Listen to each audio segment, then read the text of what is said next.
Silver woke up to a beating today. It was quite a rude awakening for the metal.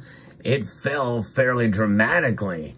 But we can declare victory for the month of May. But what does the month of June hold for silver? It may not be good. I'll explain it all in this video as we explore.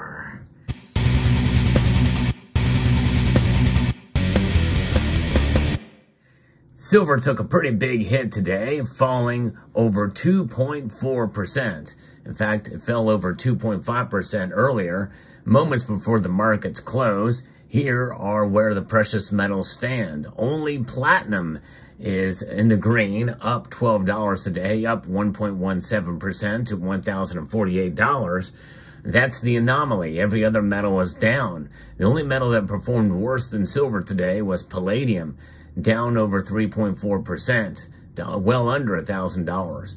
Gold is down just over 0.5%, 0.6% actually, down $15.10 at $2,328.50. But silver fell right now, moments before they close. The markets are showing us that it's down 2.46%, down 76 cents to $30.44. It was a nail biter earlier in the day, as I mentioned yesterday that today is very important, the 31st of May, and here we are as the markets get to close, and it just barely hung on to $30. The low for silver today was $30.14. It's now pulled back from that low, but still, with just a couple minutes left, there is a possibility that we could see silver break through and fall below $30. I kind of doubt it's going to happen, and that means that we have a victory for silver. But remember, it wasn't just a couple of days ago when silver was trading above $32 an ounce, and we were testing the possibility that we could see it go to $33.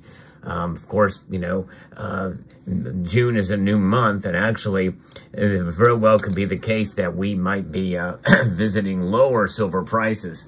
I'm going to be referencing an article here from FX Street that gives us some details on the economy, what could be the factors and drivers for silver's price falling a bit today. If we see it lose ground, this is the third consecutive day that we saw silver prices fall. The hawkish remarks from the Federal Reserve officials have raised concerns about potential rate hikes. Higher interest rates are negatively impacting non-yielding assets like silver. So just concern about rate hikes is what is leading to silver's prices falling, and to some extent gold as well. On Thursday, Dallas Fed President Lori Logan expressed continued concerns about upside risk to inflation despite recent easing that we've seen. Logan warned that the Federal Reserve needs to remain flexible and keep all options on the table as it monitors data and determines how to respond, according to Reuters. Additionally, Bloomberg reported on Wednesday that Atlanta Fed President Raphael Bostic stated that the path to 2% inflation is not guaranteed, and highlighted the significant breadth of price gains. And people are interpreting that as to think that the Fed is going to raise rates. Well, I'm here to tell you that I'd almost bet money on it. I'm not going to, but I would almost bet money that they're not going to raise rates. I think that would kill the economy, especially now, and especially in an election year. I still think they're going to lower rates by a quarter point, at least once, maybe twice this year. But that, again, is... there's varying opinions on that as well, too. If they do it, it would only be for political reasons. I do not put it above the Fed to go low and do something for political reasons. We already know that. I did a video uncovering the agenda and what the Federal Reserve is doing, and they are political, and they've been political for a long time.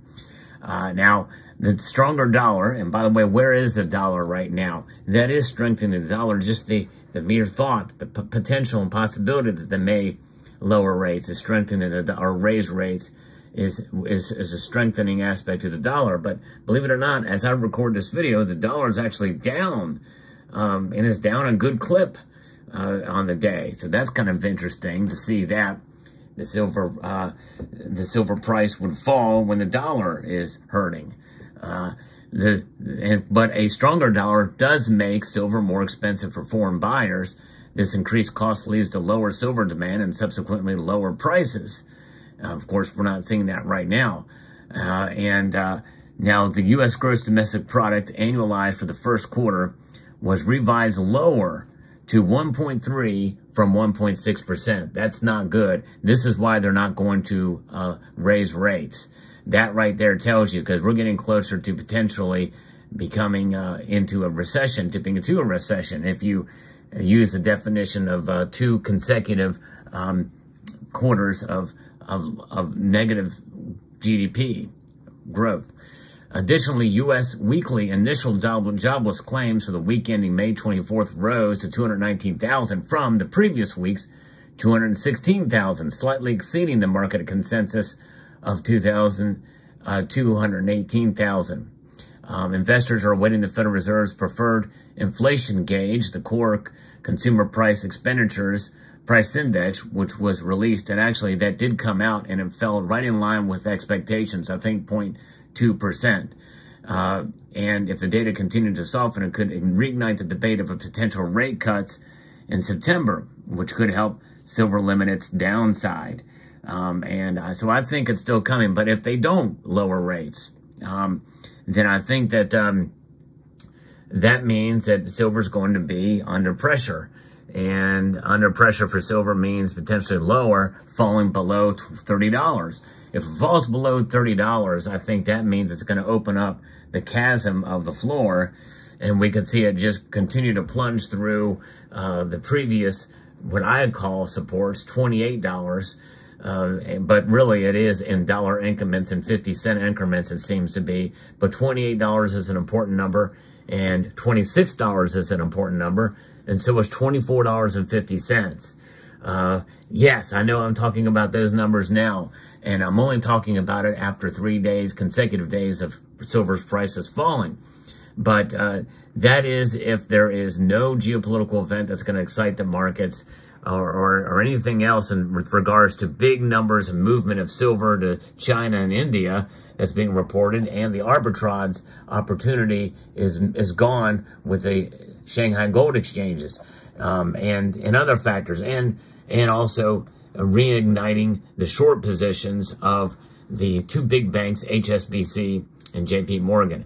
If they reignite those short positions, that could put pressure on silver, and we could indeed see the summer doldrum months that I kind of had predicted were going to be here. But really, that prediction, I think, is off the table now, because I think that it would take something special like that to occur. Never underestimate the power of the big banks. And I know I'm kind of giving into this idea of price suppression, but, massive shorts and the mere existence of the derivatives market is something that is somewhat of a suppressive force. But it can also reignite a silver bull run too. And I think that's to extent partially in play to what led to silver going over $32 an ounce. But what do we have still with us? Sticky inflation. And I think that is what is going to essentially contribute to the floor for silver, no matter what. You know, the cost to produce and mine silver, even as a byproduct of other metals, is going to play a role here, I think, to some extent. More so than in a situation where inflation is not the case. And, of course, higher fuel costs all across the board that are measured through the core index is something else to consider here with silver. And now, speaking of silver, yeah, I try to switch it up with my videos and showcase different pieces of silver. I thought I'd bring out some of my grimy piece in Morgan dollars here to show you, in contrast with the shiny brand new Silver Eagle. Yeah, this is what our silver dollar used to look like. And only recently, the United States Mint actually did produce these for collectors. Very, very high price. You can get this coin for a whole lot less than a brand new Morgan dollar from the United States Mint. And actually, these have, I think, a sharper strike and more pristine look to them in uncirculated condition. But of course, you know, these Morgan dollars are history in your hands. Be able to have these in your collection or even stack is quite something. So I thought I'd pull these out. And the peace dollar is the last one. The last real peace dollar for circulation of any sort was in 1935. I believe was the final year of the peace dollar, 1935. And then, since then, no more silver dollars until 1986, when they produced the American Silver Eagle. The American Silver Eagle took off by storm to become the most popular bullion coin on the planet in the history of the world. Pretty amazing. So there you go. There you have it. So silver is a metal that we're going to continue to watch. It's intriguing to kind of watch and see where things are going with silver prices here.